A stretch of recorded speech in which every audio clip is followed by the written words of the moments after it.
انت مش فاشل، انت بس خايف تتحرك، خايف تبدأ في حاجة جديدة وتفشل، خايف من التغيير والتغيرات الصعبة اللي بتواجهكوا كشباب بعد التخرج. سوق العمل مليء بالتغيرات والمهارات اللي أي خريج لازم يكون عنده مهارات عالية عشان تتناسب مع سوق العمل.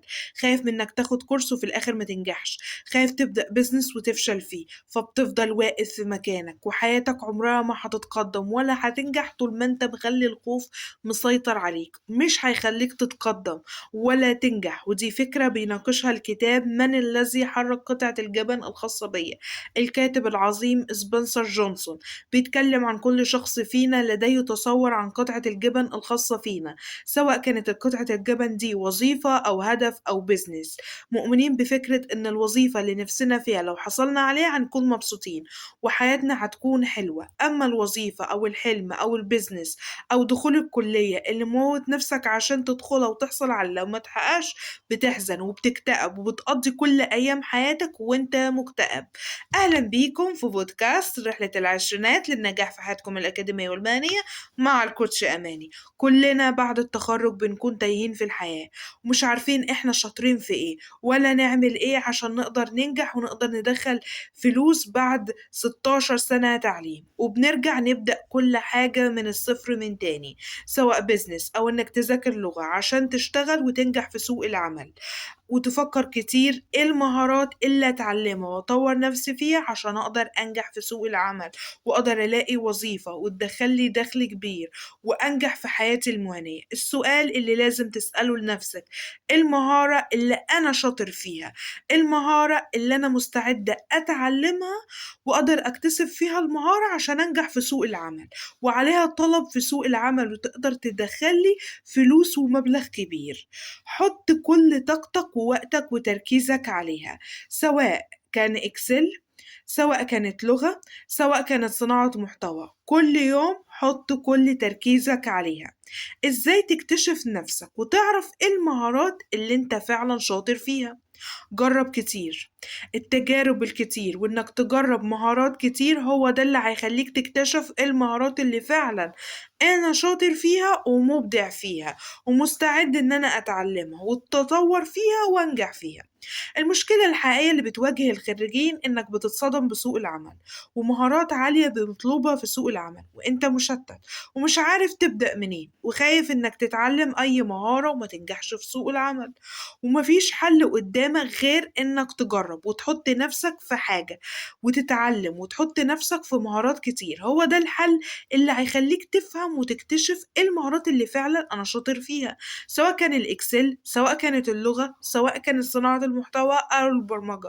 جرب كل المهارات دي، بس ابدأ وتعلم. أثناء وانت بتتعلم هتكتشف وهتعرف ايه المهارات اللي فعلا انت شاطر فيها.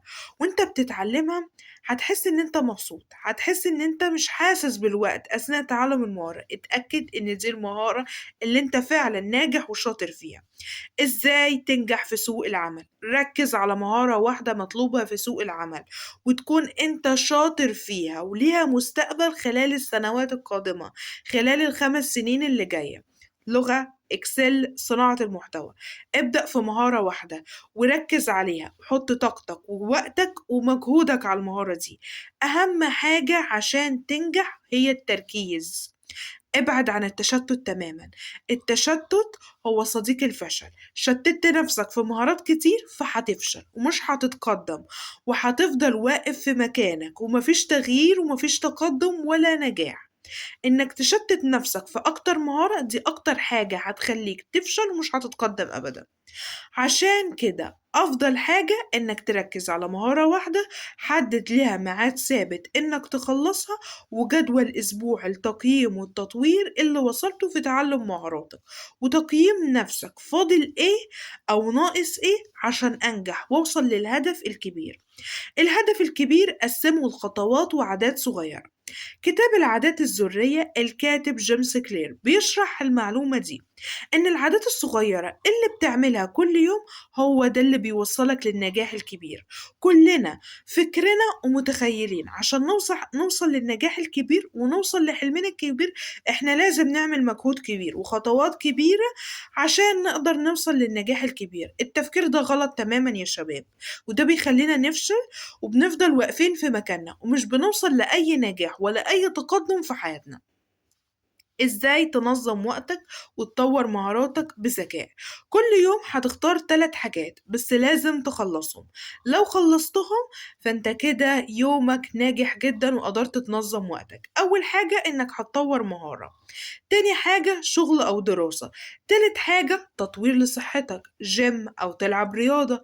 وما تنساش أهم حاجة تطوير لعقلك ولتغذيته، قراءة الكتاب حتى لو نص ساعة، بس المهم إنك تستمر وتطور نفسك. النجاح بيبدأ من عقلك ومن طريقة تفكيرك ومن العادات اللي بتعملها كل يوم.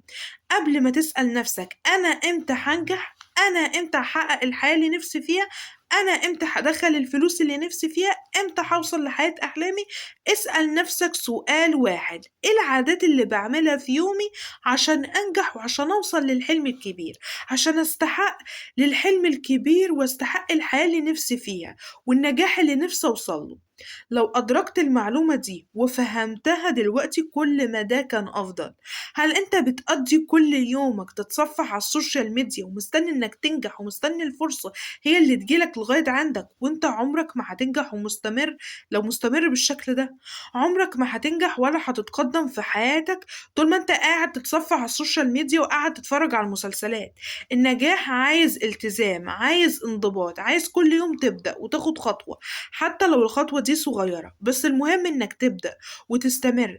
مفيش فرصة هتيجي لغاية عندك، انت اللي لازم تروح للفرصة بنفسك، انت اللي لازم تتحرك، انت اللي لازم تسعى وتدرب وتجرب حاجات كتير واغلبها هتفشل فيها. واثناء سعيك وتجربتك هتلاقي نفسك بتكتشف إيه المهارات اللي فعلا انت شاطر فيها. الحركة والسعي والاستمرارية هما سر النجاح.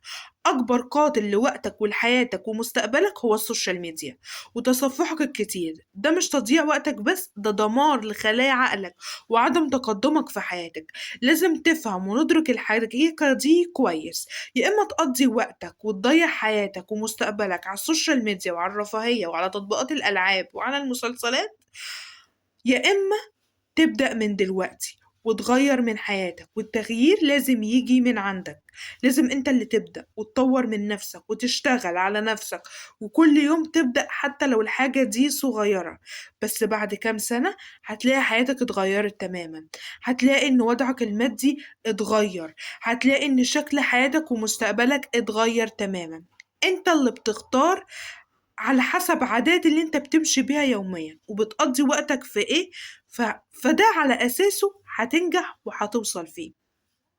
اسأل نفسك: هل انا دلوقتي بتعلم مهارات جديدة، بذاكر لغة، بتعلم حاجات تقدر تغير من حياتي، تقدر تغير من وضعي المادي، ولا بتضيع وقتك في سوشيال ميديا ومسلسلات؟ وساعتها هتندم انك ما اتحركتش وما بدأتش وبيكون ضاع عمرك وانت لسه واقف في مكانك وما استغلتش وقتك صح. في المهارات هي اللي هتغير من حياتك ووضعك المادي مستقبلك.